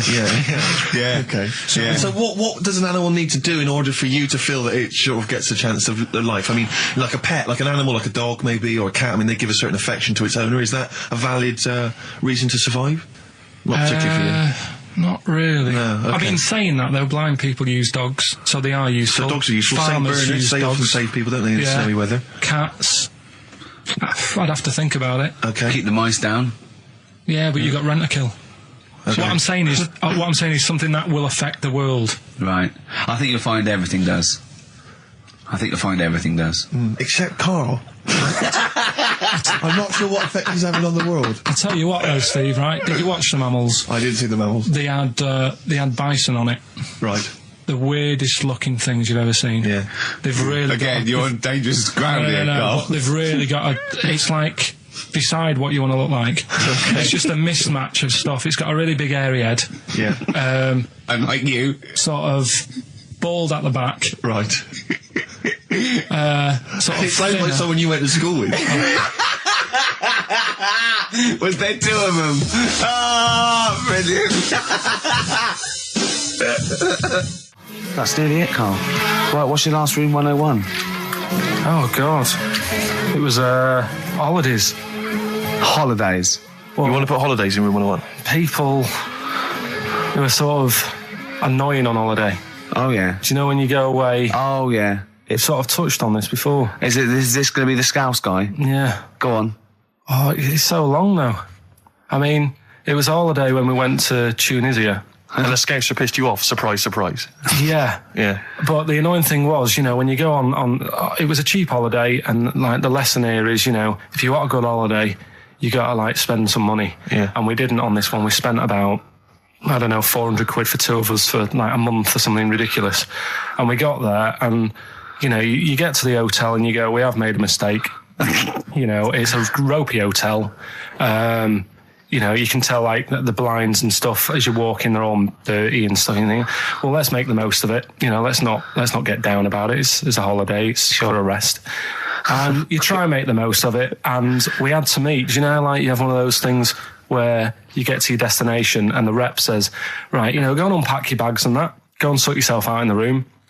And tomorrow morning we'll meet up at 10 o'clock.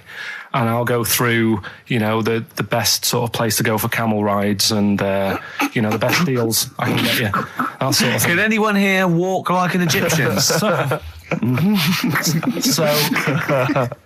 she says, right, tomorrow morning, meet 10 o'clock in the discotheque. So we get up and we have breakfast, and it wasn't a good breakfast. The kitchen was, like, bit horrible. The food wasn't good, and it was run by sort of midgets. What do you mean it was run? Not there's anything wrong with that. There was little fellas running around, and the annoying thing was one of them sort of started to fancy my girlfriend. How did he manifest his affection for No, you're not saying there's anything wrong with midgets, though, are you? Just saying it was not strange at that there all. was. Yeah, but even midgets shouldn't be cutting in on Karl Pilkington's No, territory. I know, no. But it's also that thing of, you know, they've got little fingers, and it sort of God, I'm ruined- so sorry. No, I'm not. It is a bit of a phobia of mine. Okay. Do you know what I mean? They are nice people and that. Sure. Oh, God. But the annoying thing is... So what was he doing then? How did he... I don't understand how he was chatting up your girlfriend. Was he crawling under the table so you couldn't see? He just kept... Whispering to her from underneath there. Stop it. Just sort of, you know... Wait, I don't want to get a complaint on our last show. There's not many midgets What's going to happen? Can we just finish this and start up again in a couple of months? Oh, yeah. So if you want to know more about the midget theme restaurant, then we'll talk you in 3 months. Yeah. It's just... It's just... No, that's fair enough, actually. Oh, No, you're yeah, absolutely no, right, sorry Karl. about That's this. your producer's head Listen, on. we'll see you in about a really... it's been a pleasure, truly, and thank you for everyone that wrote I've got you a couple letters. presents. Have you really? I've got you both a present. Right? Oh. I got Ricky, do you know, like we've done fables and Yeah. stuff? Right? Yeah. This is like Mr. Ben. Oh. This is brilliant. Yeah. Right, and it's like little fables that Mr. Ben goes on. Oh, fantastic. So I want you to learn something from that for when you come back. Okay, brilliant. That's lovely, I'll tell you one Karl. of the stories I read this morning. It's brilliant. In fact, when you've done with it, Yeah. give it me. Yeah. Because I haven't finished reading that. Okay, thank you, Karl. And for Steve, a little shout up lines. A little book of chat-up lines. That's fantastic. great, Karl. Thank. Well, we'll see you in 3 months. But carry on emailing Karl. Cherish Karl Pilkington. He sits in a little room by himself, so keep him in touch. And we'll see you in August. We're going to leave you with something that we all love. This is There Is a Light That Never Goes Out by the Smiths. Very apt, I think. Goodbye. See you later. You've been voting in all week, sending your emails. So here's the clips that you wanted. Right. Badly Drawn Boy, Born Again. Right, just get this Educating Ricky out of the way. So, Turkey, yeah. So what is this again? It's Educating Ricky. Is the tip included? Right. Apparently a fellow was on holiday in Turkey. He's just having a normal holiday. Weather's good. You know, he's having a good time. And Waiters are all normal height. Yeah. He's having his meal. He hears a load of screaming going on in the kitchen. Hold on. Has his girlfriend wandered in there? And they do, With a step ladder. the circumcised people in the kitchen, and apparently... What are you talking about? Whoa. Slow down. We were Sorry, sidetracked there for a minute. what are you talking about? Well, I'm excited about two things at once here. One, they circumcised people in the kitchen. Two, I guessed it was someone losing the end of their knob. He did, yeah. I started thinking like Karl Pilkington. Extraordinary. That is amazing. Apparently it was going on. It wasn't just a one-off either. Well, when I say a one-off, I mean they did it more than once. Yeah. Right. And there was He was there for a week, and apparently the first night it was quiet, and then the rest of the week, every day, he'd be like having his breakfast, or even his lunch, or even his tea. Yeah. He'd be doing it all day. Oh. You'd be hearing Lunch and screams. breakfast, fair enough, really. Yeah, Circumcision at tea time. Don't do that. And apparently it's a tradition over there. You can't even make a complaint about it. It's like, well, you should have found out before you come over See, it. I can't believe this is So true. I'm a little I bit can't lost. believe this is He was in a true. restaurant, in a hotel, and there were people having circumcisions in the kitchen. Yeah. Is that right? I'm even worried that we're bordering on the racist here, suggesting that is tradition, that Turkish people cut the end of their cocks off in the kitchen Yeah. at meal times. I think you're wrong, Karl. This sounds ludicrous, Karl. No, I don't think it happens everywhere. Right. I think this Just in Oh, particular this restaurant. hotel. certain places, Certain hotels. certain hotels. What, is it like 2-star? Yeah. Why did he go to the Foreskin Inn? It was his own fault, wasn't it? That's Sorry, that's it, is it? Have they closed? No, wait. That's the story. You educated me, right? Once a fella saw some Turkish people cutting the tip of their knob off in the kitchen. Thanks very much. Thanks very much, Karl. Got any more? Well, there's things you can learn from it. Either don't go to Turkey, No! don't have calamari when you're over there.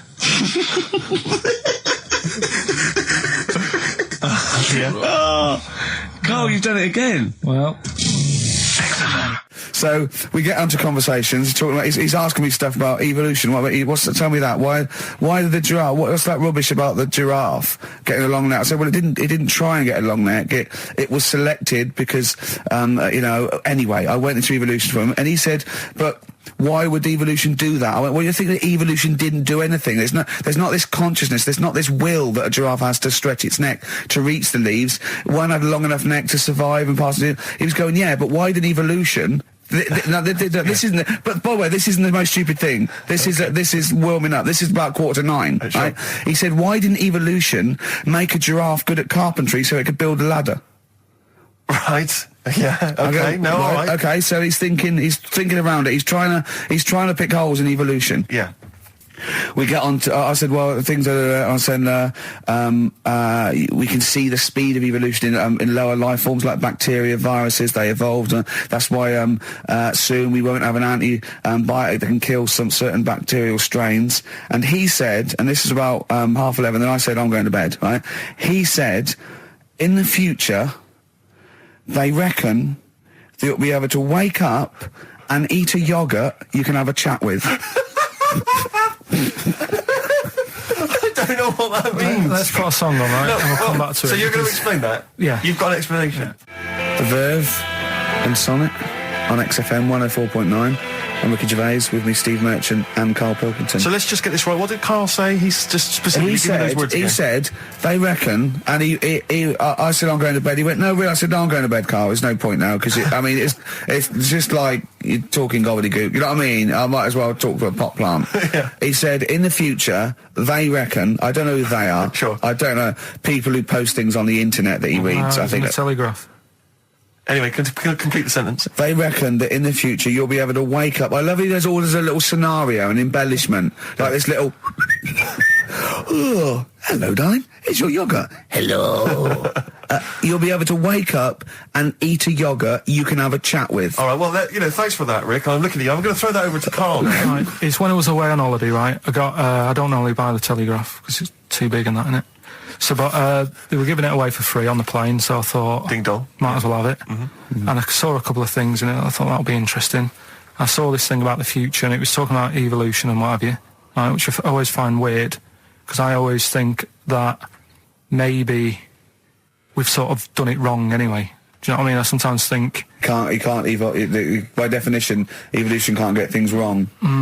Things change, that it's not successful, it can't pass on its genetic material, but if you're around, it's working. If you're around, it's working. Slugs are as evolved as they need to be. Slugs are as evolved as you and well, me. that's true enough. Yeah. No disrespect, but it works. It works. Sorry, They're but around. anyway, what's your point, Karl? No, I mean, I think we probably would have been better off staying as a fish. Just because there's more water than land, isn't there? Right. and you wouldn't drown. This is why I went to bed. No, I can imagine. I'm thinking of dozing off now. No, but do you know what I mean? From what was it? It was bacteria, it was fish, mermaid, man, onwards and what have you. So anyway.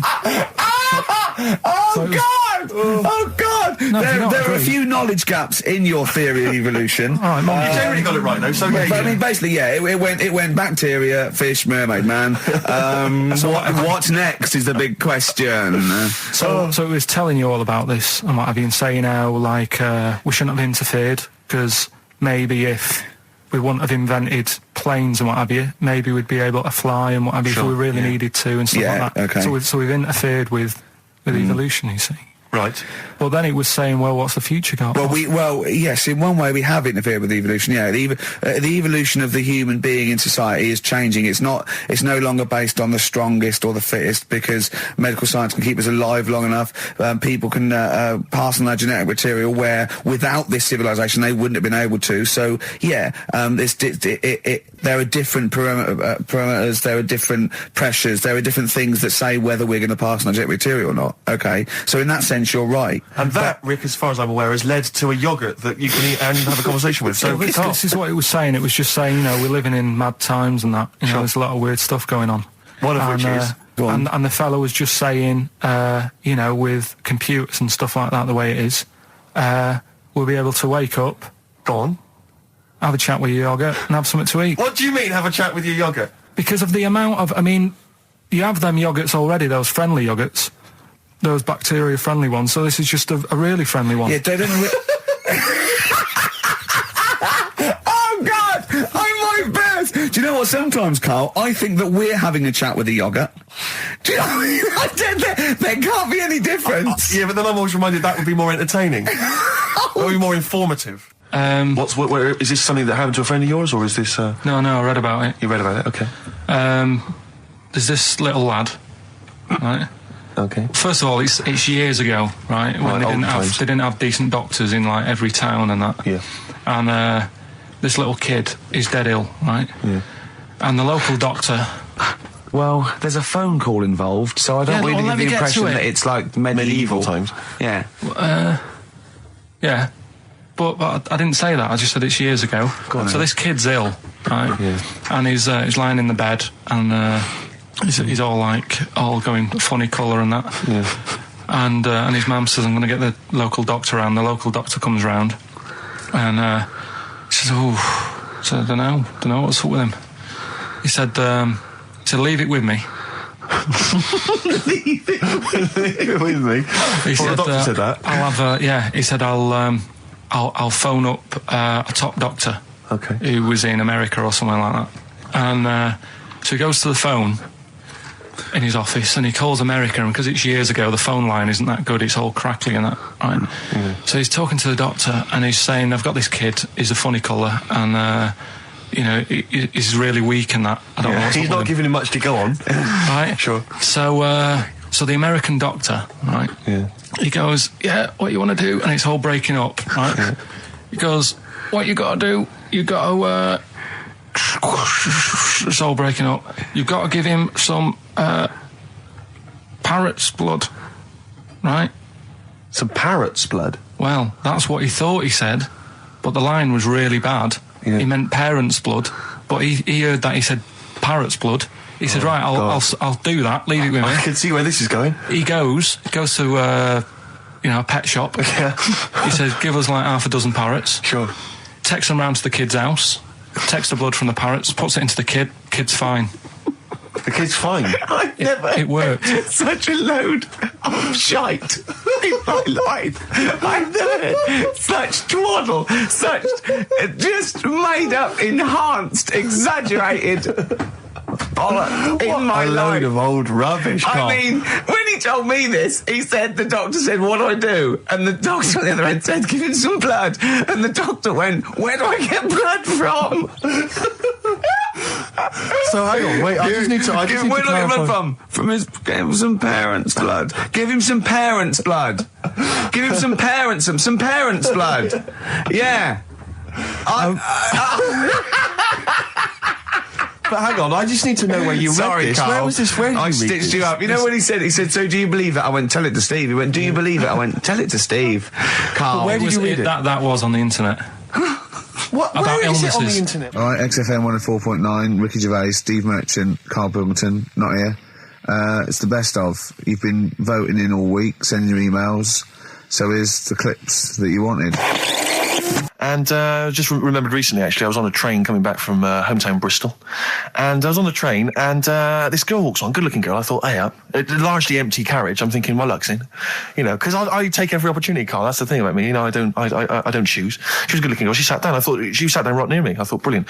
As this guy comes up behind her, and says, I think it's probably a boyfriend or something. Sits down next to her. And I listened in on the conversation, you know, obviously, because I'm pretending to read. It was very clever. I read the same page for hours, so I was pretending to listen. I was listening, but pretending to read. And I realised that it's not her boyfriend or anything. It's just some guy she's met on the platform.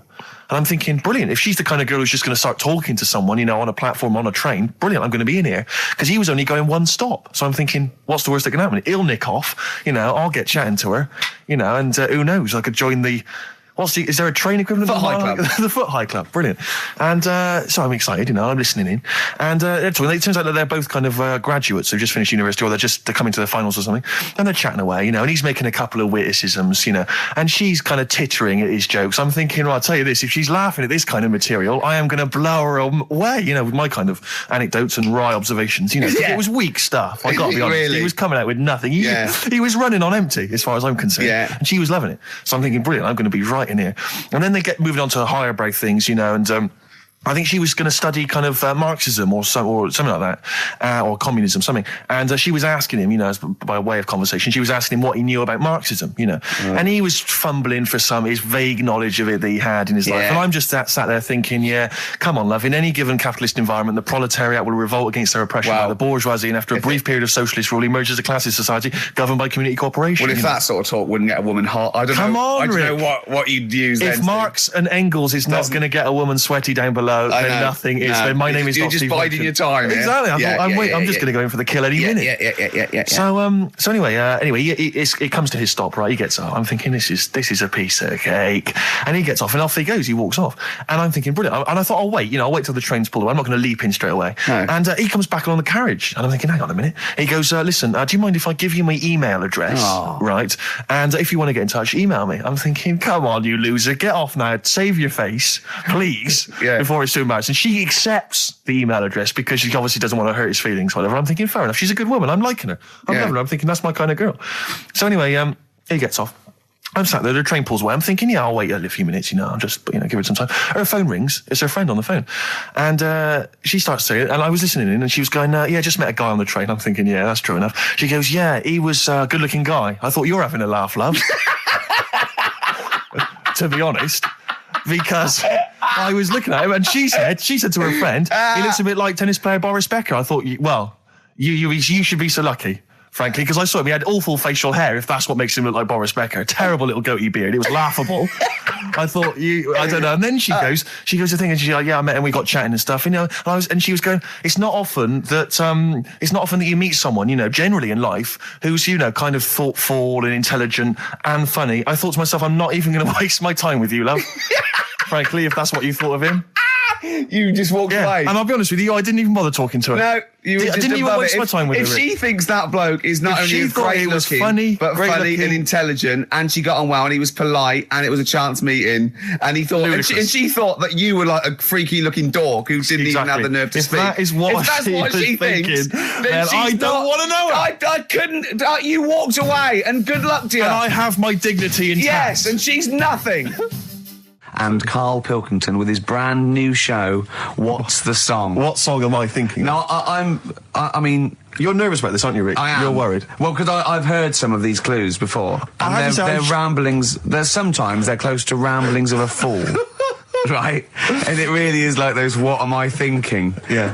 I don't know, though. I actually was genuinely impressed by Born Sleepy. I have to give him the benefit That's one of the better ones. Because that was short, sweet, and it worked. Some of these, you say, they're not going to be quite as pissy. Some of them are like Emily Bronte novels. Now, listen.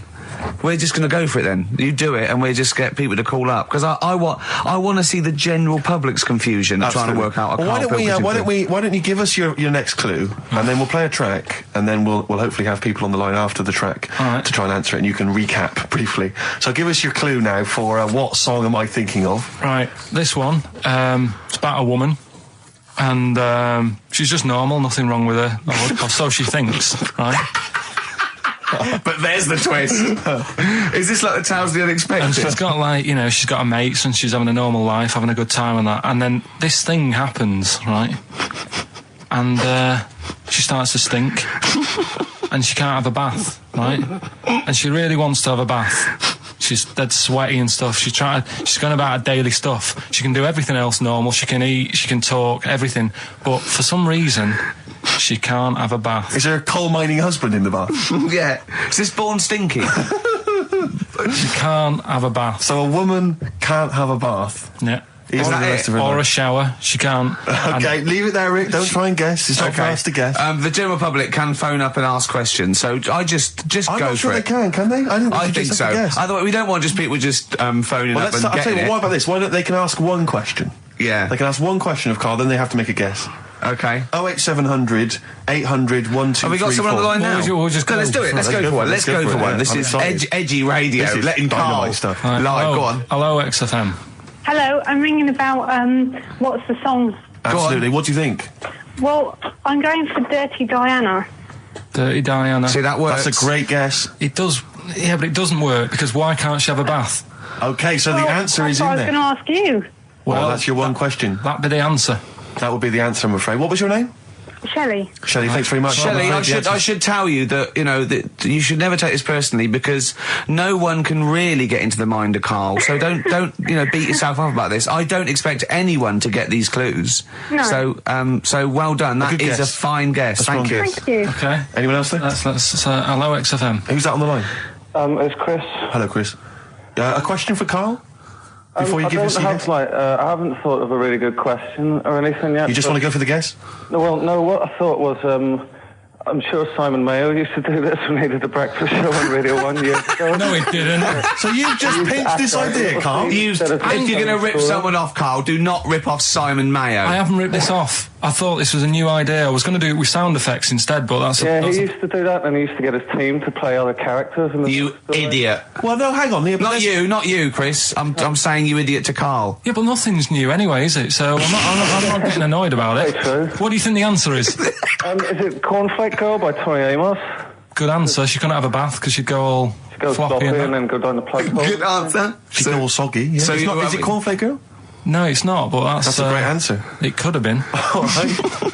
Okay. You're already seeing the error of this, aren't you? I think this is great radio. I'm know. really hooked on this. I'm But genuinely excited This now. is really like that, those so-called lateral thinkers. A man got into a field and dies. Why? Yeah. He ran out of air. No, Yeah. not the one I'm He thinking was of. shot. No. Yeah, That was a good Well, answer, but couldn't, Simon Mayo, sue you or something for doing it? Will you stop? Don't mention that. yeah. Listen, I think if you're going to steal ideas from someone, it should be a brain box like Mayo.